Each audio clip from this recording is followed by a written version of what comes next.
पाहणार आहोत शेवयाची खीर। त्यासाठी 2 चमचे तूप टाकून घेऊया।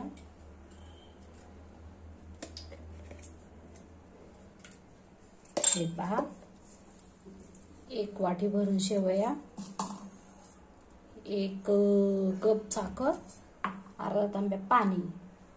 तर बघूया आपण शेवया खीर। चला तर मग आपला आता तूप गरम झालेलं आहे।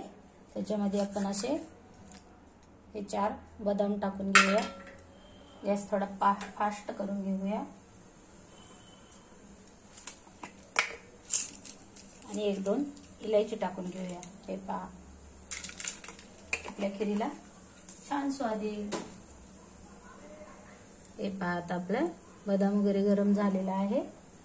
थोडंसं खाली वरी करून घेऊया। बडीशेप असली तर ते पण टाकू शकता, आता माझ्याकडे नाहीये। तर पाणी घालूया, मग आपण ह्या शेवया टाकून घेऊया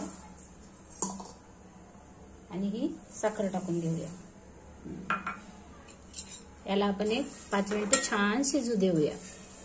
आपण आता 5 मिनिटं झाकून ठेवूया। पाहूया 5 मिनिटांनी। 5 मिनिटं झालेली आहेत, आपण पाहूया उघडून।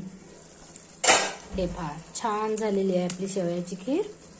तयार आहे शेवयाची खीर। व्हिडिओ आवडल्यास लाईक करा, शेअर करा, सबस्क्राईब करा। पाहिल्याबद्दल धन्यवाद।